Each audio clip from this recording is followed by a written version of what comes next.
Está escrito, João capítulo 11, a partir do versículo 1, diz: Estava, porém, enfermo um certo Lázaro de Betânia, aldeia de Maria e de sua irmã Marta.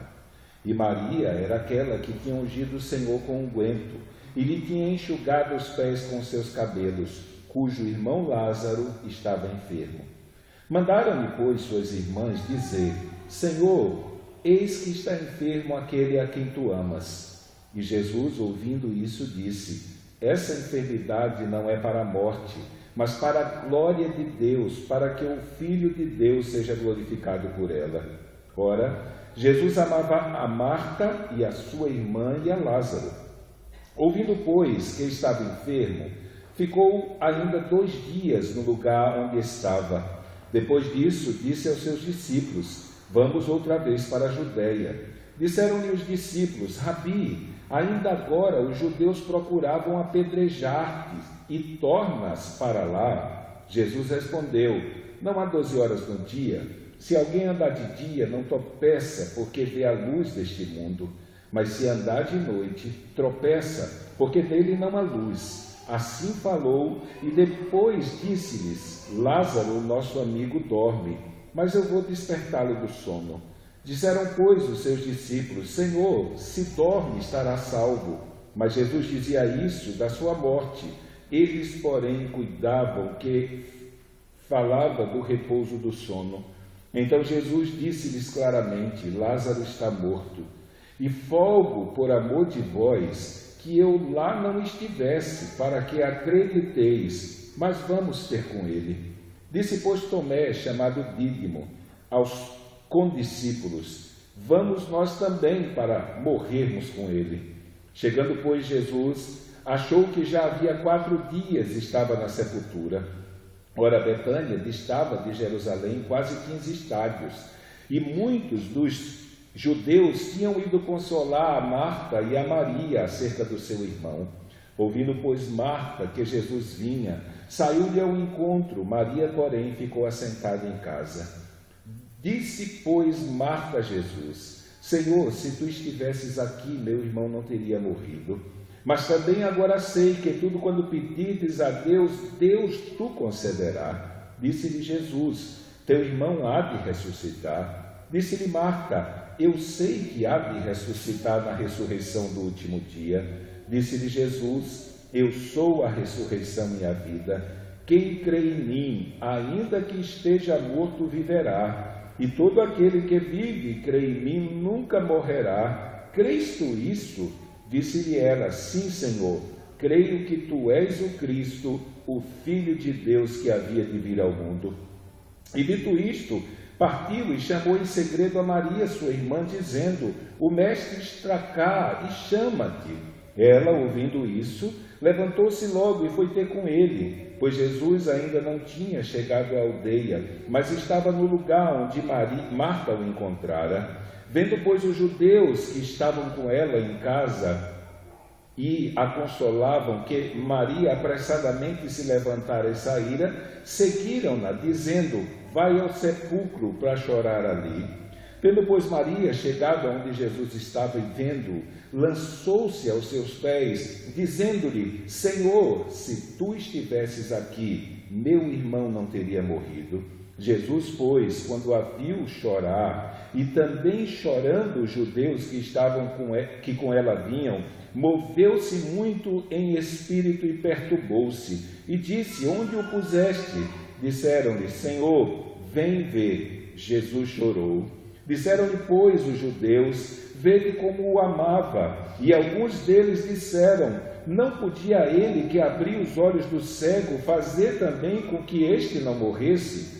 Jesus, pois, movendo-se outra vez muito em si mesmo, veio ao sepulcro, e era uma caverna, e tinha uma pedra sobre ela. Disse-lhe Jesus: Tirai a pedra. Marta, irmã do defunto, disse-lhe: Senhor, já cheira mal, porque já é de 4 dias. Disse-lhe Jesus: Não te hei dito que, se creres, verás a glória de Deus? Tiraram, pois, a pedra de onde o defunto jazia, e Jesus, levantando os olhos para cima, disse: Pai, graças te dou por me haveres ouvido. e eu bem sei que sempre me ouves, mas eu disse isto por causa da multidão que está em redor, para que creiam que tu me enviaste. E tendo dito isso, clamou com grande voz: Lázaro, sai para fora. E o defunto saiu, tendo as mãos e os pés ligados com faixas, e o seu rosto envolvido no lenço. Disse-lhe Jesus: desligai-o e deixai-o ir. Muitos, pois, dentre os judeus que tinham vindo a Maria e que tinham visto o que Jesus fizera, creram nele. Mas alguns deles foram ter com os fariseus e disseram-lhes o que Jesus tinha feito. Depois, os príncipes dos sacerdotes e os fariseus formaram conselho e diziam: que faremos? Porquanto esse homem faz muitos sinais. Se o deixarmos assim, todos crerão nele, e virão os romanos e tirar-nos-ão o nosso lugar e a nação. E Caifás, um deles, que era sumo sacerdote naquele ano, lhes disse: vós nada sabeis, nem considerais que nos convém que um homem morra pelo povo e que não pereça toda a nação. Ora, ele não disse isso de si mesmo, mas sendo o sumo sacerdote naquele ano, profetizou que Jesus devia morrer pela nação, e não somente pela nação, mas também para reunir em um corpo os filhos de Deus que andavam dispersos. Desde aquele dia, pois, consultavam-se para o matarem. Jesus, pois, já não andava manifestadamente entre os judeus, mas retirou-se dali para a terra junto do deserto, para uma cidade chamada Efraim, e ali ficou com seus discípulos. Estava próxima a Páscoa dos judeus, e muitos daquela região subiram a Jerusalém antes da Páscoa para se purificarem. Buscavam, pois, a Jesus e diziam uns aos outros, estando no templo: que vos parece? Não virá a festa? Ora, os principais dos sacerdotes e os fariseus tinham dado ordem para que, se alguém soubesse onde ele estava, o denunciasse para o prender. Vamos orar mais uma vez. Deus amado, nós queremos colocar a nossa vida diante de Ti nessa noite. Queremos pedir que o Senhor venha ser conosco, que o Senhor venha nos alcançar, que o Teu Santo Espírito não apenas nessa noite venha iluminar o nosso entendimento, Senhor, para compreendermos a Tua palavra, mas iluminando o nosso entendimento, Ele opere com poder, a fim de que a Tua palavra, Senhor, aplicada ao nosso coração, venha produzir o fruto para o qual ela foi enviada, para o qual ela foi escrita, para o qual, Senhor, o Senhor a tornou conhecida para nós. Não há poder em nós, Senhor, não há força, não há sabedoria nenhuma que venha nos impelir, Senhor, a transformar a nossa vida. A nossa única esperança, Senhor, é que o poder do Teu Santo Espírito nos envolva, Senhor, e com poder Ele pegue a Tua palavra e afinque no nosso coração, Senhor, a fim de que o nosso coração transformado pela Tua palavra nos conduza, Senhor, a uma vida digna, Senhor, como Paulo diz da vocação para a qual fomos chamados. Por isso, que o Senhor seja conosco nessa noite, que o Teu Santo Espírito esteja iluminando o nosso entendimento, a fim de enxergarmos no Teu Filho, Senhor, aquele que o Senhor enviou como Cordeiro de Deus, que tira os pecados do mundo e que tirou os nossos pecados quando cremos, Senhor, a fim de que hoje pudéssemos viver em esperança de vida e esperança de vida eterna. Por isso, que o Senhor seja conosco, que o Senhor seja com a minha vida e a vida dos Teus filhos.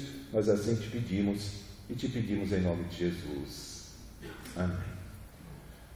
Quando estudamos o Evangelho de João, nessa caminhada que nós começamos no mês de março, já estamos basicamente há 5 meses ou um pouco mais, trilhando o Evangelho de João, a fim de compreendermos e aprendermos lições que não apenas sirvam para transformar a nossa vida, mas que seja um instrumento que Deus venha usar para que outras vidas sejam transformadas. O Evangelho de João poderíamos considerar assim um dos evangelhos mais evangelísticos dos 4 evangelhos, principalmente porque é o livro cujo objetivo, cujo propósito da sua escrita é declarado explicitamente. Para entendermos o propósito da escrita do Evangelho de Mateus, nós fazemos uma análise da mensagem e olhamos algumas particularidades nos textos, nos capítulos e na escrita, a fim de trazemos a ideia de que foi um evangelho escrito para alcançar os judeus, porque a ênfase é Jesus como Messias, tendo em si cumprido as promessas messiânicas do Antigo Testamento. O Evangelho de Marcos é o mais simples de todos eles, talvez voltado para uma evangelização gentílica mais imediata. O Evangelho de Lucas também voltado para os gentios, é um evangelho mais completo no que diz respeito ao ministério e aos detalhes daquilo que Jesus Cristo fez, e ele faz questão de deixar claro no início do Evangelho e no início do livro de Atos, que o propósito dele era de verdade narrar a história dos feitos de Jesus Cristo, a fim de torná-la conhecida em primeiro plano, aquela autoridade romana que ele usa o nome Teófilo, possivelmente para omitir a identidade da pessoa, mas é o livro ou o evangelho cujas descrições históricas elas são mais completas. Aqui, quando lemos o Evangelho de João, notamos que João não tem muito uma preocupação em escrever um evangelho que narre de maneira completa o ministério de Jesus Cristo. João tem um objetivo, e aí quando nós pensamos na maneira de interpretar um livro das Escrituras, levando em consideração o seu contexto, o propósito pelo qual ele foi escrito, o Evangelho de João, dos 4 evangelhos, é o evangelho mais fácil de ser interpretado, principalmente porque todas as coisas que estão narradas nele devem estar diretamente ligadas àquilo que João fala no capítulo 20, versículo 31, quando ele diz que essas coisas foram escritas para que creiais ser Jesus o Cristo e crendo tenhais vida. Então, o Cristo, o Filho de Deus, e crendo tenhais vida eterna. Então, para João, a salvação de um pecador está fundamentada na fé em 2 verdades acerca de Jesus Cristo: que Ele é o Salvador do mundo, que Ele é o Cordeiro de Deus que tira o pecado do mundo, que Ele é o bom pastor que deu a vida pelas suas ovelhas, que Ele é o pão da vida, que Ele é a ressurreição e a vida, que Ele é a água da vida. Então, nesse sentido, João, em tudo aquilo que ele escolheu, tanto que é verdade que a organização cronológica de João não é muito perfeita. Ele às vezes atropela a cronologia, colocando uma informação que cronologicamente é anterior na frente de outra que aconteceu posteriormente. Mas por que ele faz isso? Porque a intenção dele é tornar aquilo que ele escreveu tão claro que a dedução que alguém vem a ter depois de ler o Evangelho de João é que Jesus Cristo é o Messias prometido, o Salvador do mundo, e que Ele é Deus. Então, se alguém lê o Evangelho de João e você pergunta para ele quem é Jesus, se ele não afirmar que Jesus é o Salvador e que é Deus, então ele não compreendeu. Peça para ele ler de novo. Porque esse é o grande propósito. E para mostrar quem Jesus Cristo é e qual é a sua missão, qual é a obra que ele veio realizar, João se utiliza de 8 episódios, para mim 8, para a maioria dos intérpretes 7, se bem que tem um bom número de intérpretes que atribuem 8 sinais. Possivelmente o último sinal ele não é apresentado como sinal porque não houve milagre nele. Não houve nenhuma manifestação sobrenatural, e dependendo do intérprete que esteja trabalhando, alguns atribuem até 9 sinais. Mas, basicamente, se você pega um comentário bíblico, ele vai estabelecer que João, para nos mostrar quem Jesus é e o que ele veio fazer nesse mundo, então ele se utiliza de 7 sinais. Na verdade, são 7 manifestações milagrosas realizadas por Jesus, que aqui no Evangelho de João não recebe o nome de milagre, não recebe o nome de prodígios, mas recebe o nome de sinais. Por quê? Porque a ideia da palavra semeion, que é traduzida para a nossa língua por sinal, ela diz respeito a um ato que não aponta para si mesmo. Ele não aconteceu por causa do momento em si, mas para que aqueles que presenciaram esse momento pudessem olhar para onde esse advento está apontando. Então, o sinal é algo que ocorreu para que as pessoas enxergassem outra coisa, e não um sinal. Então, pelo menos do capítulo 1 ao 11, que é justamente essa parte, a primeira parte da mensagem do Evangelho de João, em que ele tenta mostrar, ou procura demonstrar claramente quem é Jesus, descobrir a sua natureza e revelar a sua missão, que ele inclui esses sinais. Então ele começa com as bodas de Caná da Galileia, com aquela transformação da água em vinho. Houve ali um milagre da criação, porque os elementos que compunham o milagre envolvido, eles foram literalmente transformados. E aí, se você pegasse o copo, na hora que a água chegasse até H2O, e depois da transformação não iria existir H2O, ele fez uma mudança sobrenatural na constituição dos elementos, e aí houve um milagre da criação. Jesus se apresenta como esse Criador. Depois nós vemos no capítulo 4 a cura do filho do funcionário lá, que Jesus o cura da sua enfermidade. Depois nós vemos lá no templo, naquele tanque lá do templo, a cura daquele paralítico. Nós vemos a multiplicação dos pães. Jesus, a partir de 5 pães e 2 peixes, ele alimenta uma grande multidão. Depois, Jesus, ele caminha sobre as águas, ele tem pleno domínio dos elementos da natureza, não apenas da chuva, do vento e tudo mais. Jesus, ele realiza um milagre que não havia em toda a história dos judeus nenhum tipo de conhecimento de que ele havia acontecido, que foi justamente a cura do cego de nascença. Então todas esses sinais, eles foram escritos para tornar claro a realidade de que Jesus Cristo, ele era o Messias prometido, aquele que viria para o seu povo a fim de salvar o seu povo, como ele mesmo deixa claro quando está aplicando a sua vida e explicando a sua vida ao povo judeu, para libertar o povo judeu da escravidão do pecado, a fim de que eles tivessem a vida eterna. Então nós temos a boda de Caná, a cura do filho do funcionário, a cura do paralítico, a multiplicação dos pães, o caminhar sobre as águas, a cura do cego de nascença, e aqui nós temos o último sinal, não apenas realizado por Jesus segundo João na sua narrativa, mas o último sinal realizado por Jesus na sua carreira terrena.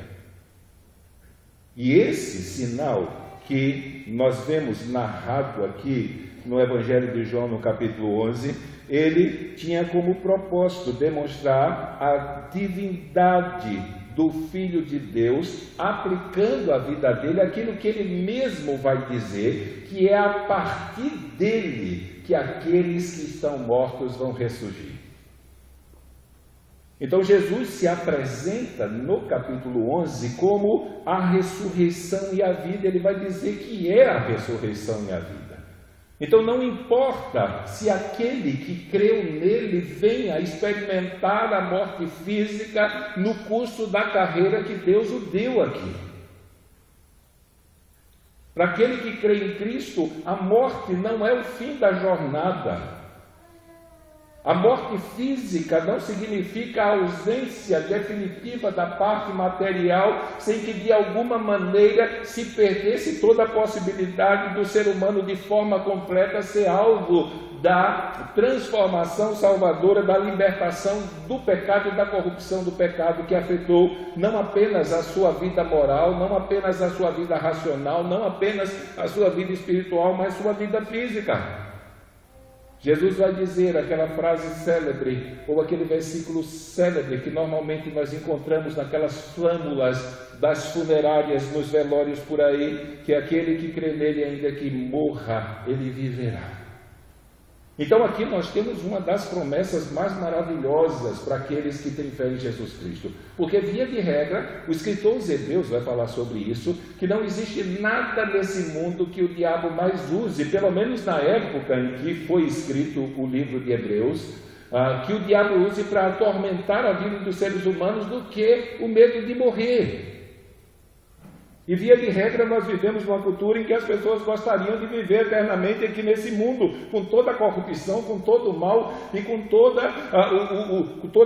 todos os desastres produzidos pelos males, pela influência que o pecado trouxe, não apenas para a natureza humana, mas para a corrupção do meio em que vivemos. Mas aqui nesse sentido não existe possibilidade, a menos que nós estejamos vivos na vinda de Jesus Cristo, de nós não passarmos por esse momento. E eu acho interessante que se você fizer uma leitura do Novo Testamento, você vai ver principalmente o apóstolo Paulo tentando confortar um cristão que está sofrendo por causa das coisas difíceis que nós temos que enfrentar na nossa jornada aqui. Ele sempre diz para eles: olhe para o que espera você lá na frente. As aflições do tempo presente não são comparadas à glória que há de ser revelada em nós no porvir. Então, se as coisas ficarem difíceis aqui, nós precisamos levantar os nossos olhos e, como escritor os Hebreus, falando da carreira que Deus propôs para nós, diz que nós devemos correr lá olhando firmemente para Jesus. E a ideia do escritor os Hebreus não está literalmente ligada à fé no Evangelho, na mensagem da salvação, na instrução da palavra de Deus, mas ele diz que no meio das aflições dessa vida, nós precisamos continuamente nos lembrar que Jesus está nos esperando na linha de chegada, e quando nós passarmos a linha de chegada, nunca mais dor, nunca mais pranto, nunca mais choro, nunca mais morte, só paz e alegria para todo sempre. Nem a morte é mais capaz de colocar em desespero aquele que foi alcançado pela salvação de Cristo, porque ainda que esse corpo venha se desfazer, no final da jornada receberemos um feito por Deus para habitar com Ele eternamente. Então, quando nós lemos essa passagem, pensando no propósito que João tinha quando escreveu o Evangelho, precisamos nos lembrar que ela é um sinal. E esse sinal aqui está intimamente ligado à afirmação que ele faz: eu sou a ressurreição e a vida. Da mesma maneira que a multiplicação dos pães lá no capítulo 5 e culminando com um discurso que invade o capítulo 6, apresenta Jesus Cristo como o pão da vida, da mesma maneira que a partir daquele sinal da cura do cego de nascença, ele se apresenta à nação de Israel e aos seus ouvintes como a luz do mundo, da mesma maneira a ressurreição de Lázaro apresenta Jesus Cristo como aquele que tem o poder sobre a morte. E não importa se a morte física vem alcançar a vida de alguém que crê nele, no último dia, ele vai fazer ressurgir. Qual a prova que nós temos disso? A prova que nós temos é que nós podemos olhar para as Escrituras e vermos que não apenas Jesus Cristo, como Paulo, como Pedro, eles foram instrumentos para demonstrar que quem tem o poder sobre a morte é Deus. Para aqueles que creem em Jesus Cristo, a morte não é o fim da jornada. Nós não gostamos muito de usar essa expressão porque ela é muito usada pelos espíritas, quando eles dizem que a morte é a passagem dessa realidade para outro espiritual, para uma nova dimensão e essa coisa toda. Mas em termos reais é isso mesmo. A morte é aquele momento, como Paulo diz na sua carta aos Coríntios, que nós experimentamos o lucro da obra de Cristo para a nossa vida. Nós deixamos de caminhar com Ele nesse mundo pela fé, para encontrá-lo no paraíso e vê-lo face a face. Então, Jesus Cristo, quando veio a esse mundo como Salvador, Ele veio para trazer essa tranquilidade. Ele não é apenas aquele que dá vida, mas Ele é aquele que dá vida eterna. E aquilo que precisamos para ter a nossa esperança alimentada, nós encontramos nas Escrituras, nós encontramos na Palavra de Deus. Então Ele é aquele que tem o poder da morte em sua mão. E essa verdade serve não apenas de estímulo na hora em que nós enfrentamos problemas difíceis da nossa jornada, mas ela serve de estímulo para o nosso serviço. Porque lá em 1 Coríntios capítulo 15, no versículo 58, Paulo diz: meus irmãos, sede firmes, constantes e sempre abundantes na obra do Senhor. Então Paulo, ele estimula os crentes de Corinto a devotarem a sua vida a serviço do reino de Deus, em obediência à palavra de Deus, porque se eles fizerem isso, eles não ficarão sem recompensa. E qual é a recompensa? É saber que ainda que eu tenha que perder a minha vida pela causa de Cristo, na carreira que Deus me deu aqui nesse mundo, no último dia Ele vai me trazer de volta, no último dia Ele vai me chamar. Se eu ainda estiver vivo, Ele vai me glorificar diretamente. Se eu estiver morto, Ele vai me ressuscitar e juntamente com os outros irmãos, vai me glorificar, vai me introduzir no seu reino. E aí Paulo diz, nós estaremos para sempre com Ele. Então aqui nós temos a descrição de uma das verdades bíblicas que devem servir de fundamento para a nossa esperança. Nada, absolutamente nada que aconteça com a nossa vida aqui, em especial aquelas circunstâncias onde nós corremos perigo de morte, deve nos atemorizar. Por via de regra nós lidamos com isso, podemos ficar doentes. A qualquer momento a nossa trajetória pode findar nessa vida, por um acidente, talvez por uma situação de homicídio ou alguma coisa desse tipo, porque como cristãos nós não estamos isentos. Crer em Jesus Cristo não nos vacina da possibilidade de findarmos a nossa carreira e terminarmos a nossa jornada de uma maneira drástica, de uma maneira espantosa. A grande diferença que existe entre aqueles que têm Cristo e aqueles que não têm é que quando a morte vem bater a nossa porta, nós estamos seguros, porque sabemos que não é o fim. É o começo da melhor vida que Deus tem preparado para nós. Mas uma coisa nós sabemos, se descermos à sepultura antes da vinda de Cristo, quando Ele voltar para buscar o seu povo, nós seremos levados para estar com Ele. Então aqui nós temos em primeiro lugar essa apresentação de Jesus Cristo como aquele que tem o poder sobre a morte, e mesmo o poder sobre a morte quando todas as expectativas humanas, espirituais e teológicas foram embora. Porque existe uma tradição judaica que ela dizia o seguinte, que uma pessoa que morresse, ela teria o seu espírito pairando sobre o seu corpo, no local onde ele estivesse jazendo por 3 dias. Depois do 3º dia, o espírito ele se afastava para nunca mais voltar. Talvez pensando nessa tradição, que alguns tratam como uma lenda, outros tratam como um ensinamento no meio judaico, se Jesus houvesse chegado àquele momento 3 dias antes, ou 1 dia antes, no 3º dia, alguém poderia argumentar que o que ocorreu com Lázaro foi apenas mais um evento que poderia ser explicado teologicamente pela doutrina dos 3 dias através do qual o espírito pairava sobre o corpo, e nesses 3 dias ele poderia voltar. Mas Jesus apareceu naquele momento em que não havia mais possibilidade. Não havia mais nada que pudesse ser feito para trazer à vida aquele que jazia no túmulo. A situação era tão drástica que quando ele quis abrir o túmulo, ele pediu para que tirassem a pedra, e aí a gente quer que os irmãos tirem da mente qualquer tipo de mensagem que espiritualizou esse momento e tenta aplicar, você faz a sua parte, Jesus faz a dele e tudo mais. Então não tem nenhuma ligação com a realidade desse texto. O que nós tínhamos ali era um túmulo, que normalmente era uma caverna, e na porta dessa caverna tinha uma pedra de 2.500 quilos. Era feito uma porta, um buraco e uma ladeira, uma descida íngreme. E aí eles empurravam a pedra, ela se apoiava, e aí para abrir o túmulo teria que empurrar a pedrinha de 2.500 quilos ladeira acima.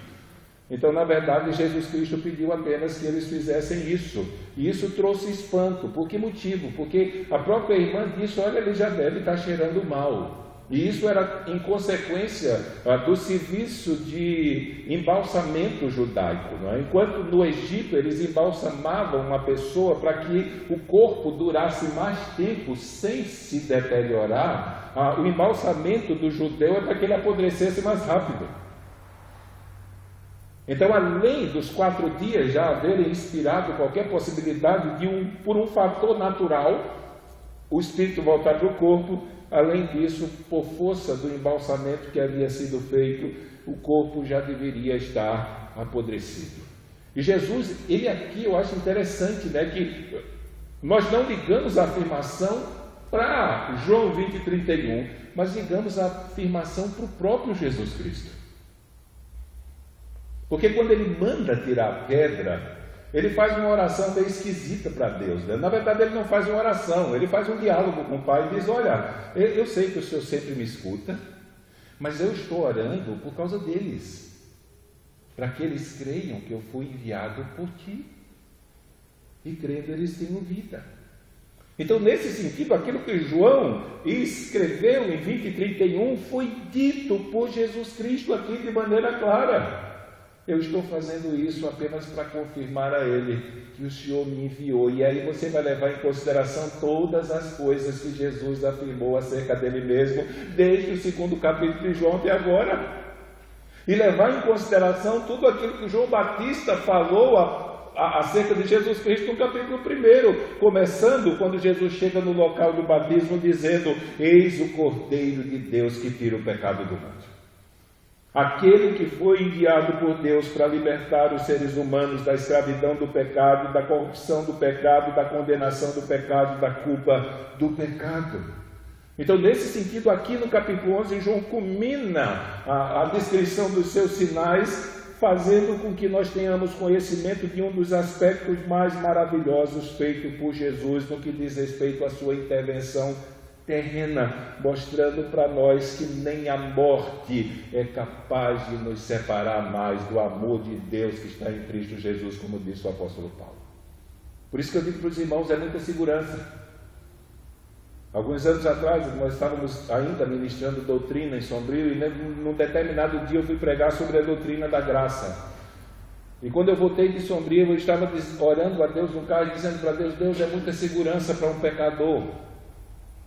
É muita segurança para um pecador, para alguém que merecia morrer e ser lançado no inferno. E agora nós olhamos para a tua graça e, mesmo sendo pecador, sabemos que vamos morrer e vamos ir para o céu.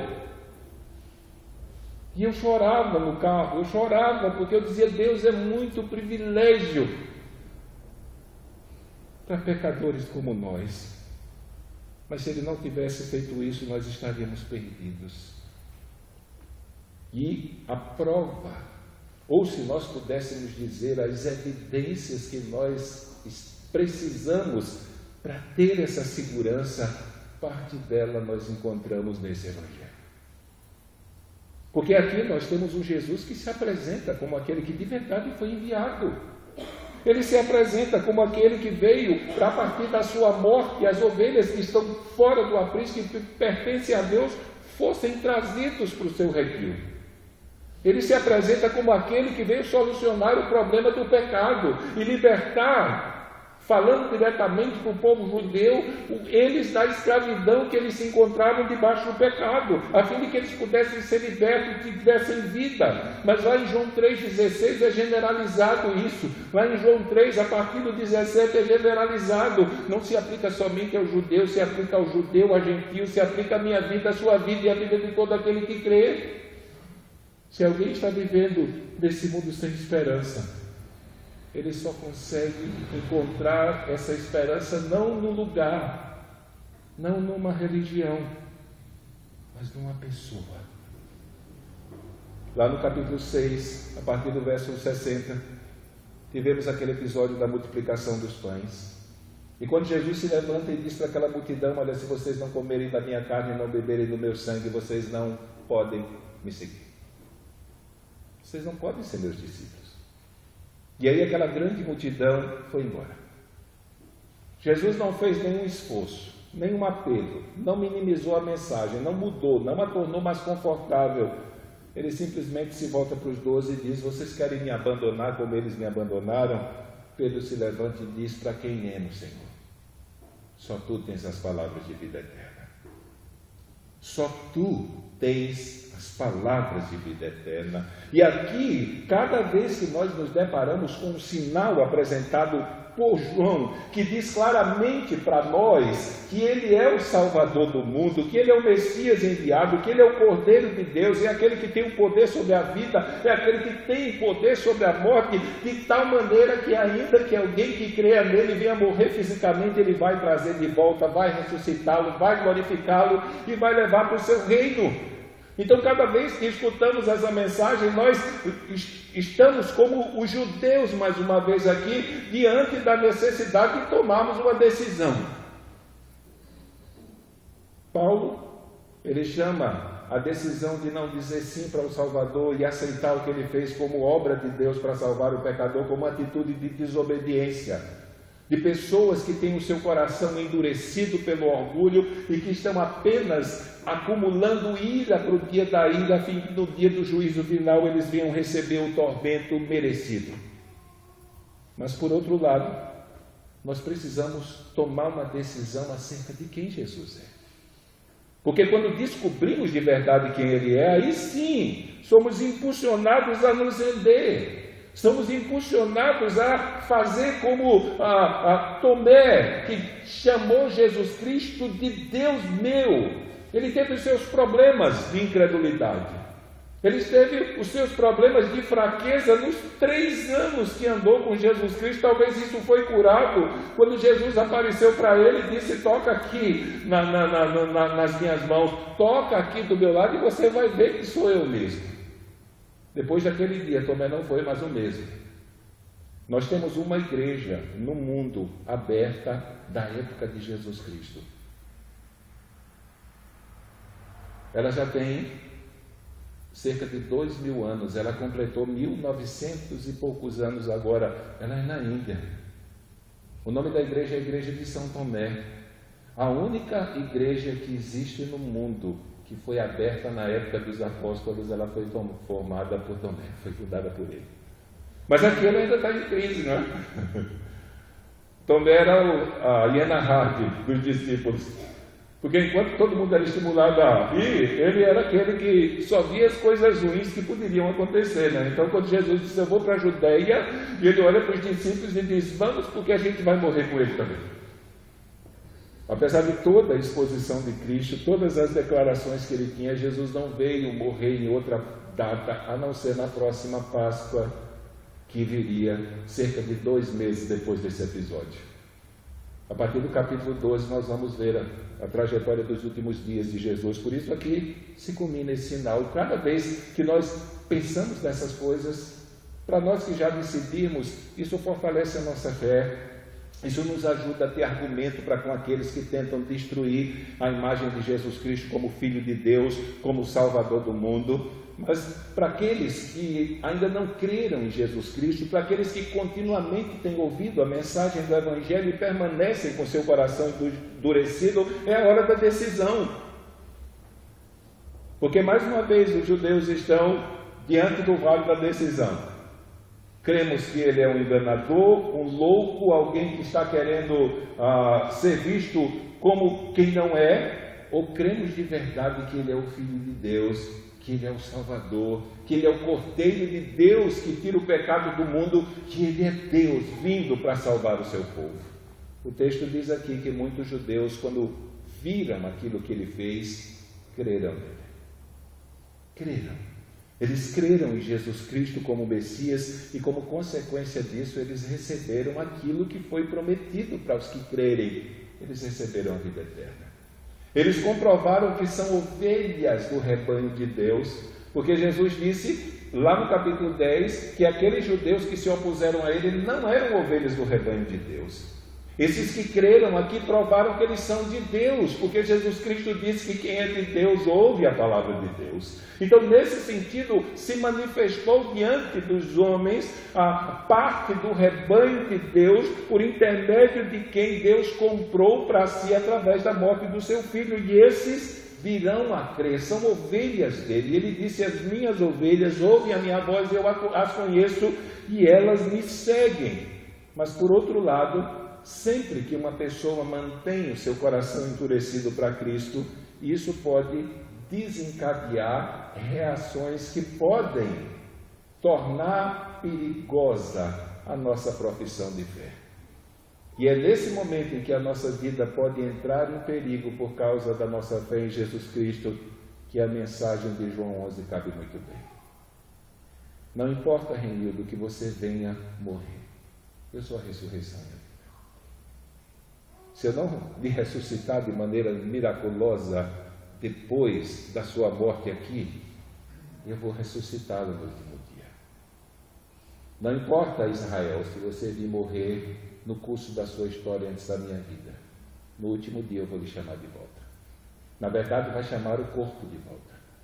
E vai ressuscitá-lo. E agora vai glorificá-lo e vai nos levar para habitar com ele. E assim será com o Dedê, e assim será com o Kleber, e assim será com a Rita, e assim será com todos aqueles que creem. Por isso, uma coisa que nos deixa confortável: sentimos a falta dos irmãos que partiram fisicamente no que diz respeito à ausência dele, mas de uma hora para outra sentimos alegria por aquilo que as pessoas veem em nós na hora que parte um ente querido. Nos últimos 2 velórios que nós fizemos aqui na igreja, aqueles que ainda não creram em Cristo saíram espantados. E alguns deles confessaram com a sua boca: eu vim para aqui entristecido e saí confortado. Por que motivo? Pelo clima e pelo ambiente de alegria que havia pelo fato de sabermos que aquela pessoa partiu com o Senhor. Que ela creu em Jesus Cristo, mas por força da administração do tempo de Deus, ela teve que nos deixar estar com o Senhor antes da sua vinda. Mas isso não se tornou motivo para que o desespero tomasse conta de nós pelo fato de um irmão nosso haver partido. Mas a partida do irmão se tornou um sinal público de esperança, por sabermos que naquele momento nós não estamos dizendo adeus, nós estamos dizendo: até logo, meu irmão, até logo, minha irmã, daqui a pouco estaremos juntos de novo, quer pela nossa ida, quer pela vinda do nosso Senhor. E por que temos essa confiança? Porque nós acreditamos de verdade que Jesus é o Cristo. Nós acreditamos de verdade que Jesus é o Filho de Deus. E a palavra de Deus diz que se cremos nisso, ainda que venhamos morrer, ele disse aqui, ele vai nos tornar a trazer a vida.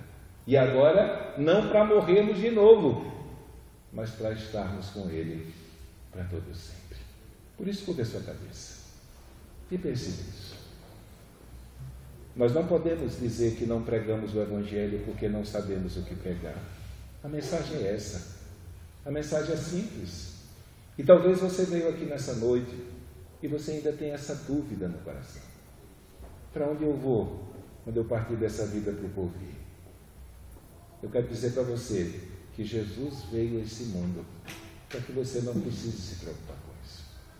Ele veio a esse mundo para que eu e você não precisemos mais nos preocupar com o porvir. Porque se cremos nele, recebemos a vida eterna. João, ele redigiu uma fala de Jesus que torna bem claro isso. Quem ouve a minha palavra, e a palavra dele foi dita aqui, e crê naquele que me enviou, tem a vida eterna. Não entra em condenação, mas já passou da morte para a vida. Por isso eu quero que você curva a sua cabeça, feche seus olhos e pense nisso. Será que de verdade você tem crido em Jesus Cristo a ponto de, quando exposto ao perigo de morte, estar tranquilo? Por saber que ainda que fisicamente você tenha que padecer aqui, mas você sabe que as portas do céu se abrirão, as portas do paraíso se abrirão, e agora você não vai precisar mais viver a sua vida pela fé em Jesus Cristo, vai se cumprir na tua vida e na minha vida aquilo que Ele disse para o ladrão na cruz. Você não precisa esperar o último dia. Não precisa esperar aquele dia que o Pai determinou para a minha vida, que está debaixo da soberania do Pai Celestial. Mas porque você me confessou, hoje mesmo,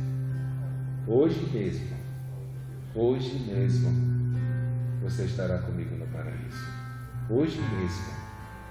Por isso, ora ao Senhor. Talvez você seja alguém que tem sentido a sua fé enfraquecida. Ore ao Senhor. Faça como os discípulos. Aumenta a nossa fé, Senhor. Aumenta a minha fé, Senhor. Eu tenho tido medo, eu tenho tido temores, eu tenho tido momentos difíceis, Senhor, em que eu não consigo me agarrar nas tuas promessas. Aumenta a minha fé, Senhor. Gaste um momento orando a Ele. Enquanto o Luiz vai estar cantando, gaste um momento orando a Ele e diga para Ele, se você sente a sua fé no limite, Senhor, aumenta a minha fé, porque se o Senhor disse, assim se fará. Se o Senhor disse que ainda que eu venha perecer, o Senhor vai me trazer de volta, assim se fará. Se o Senhor disse que aqueles que estiverem vivos na tua vinda, que creram em Ti, quando o Senhor vier, o Senhor vai glorificar, assim o fará. Se o Senhor disse que aqueles que crerem em Ti, o Senhor virá buscá-los para levar, para estar para sempre ao teu lado, o Senhor fará. Se o Senhor disse, assim será. Por isso, aumenta a nossa força.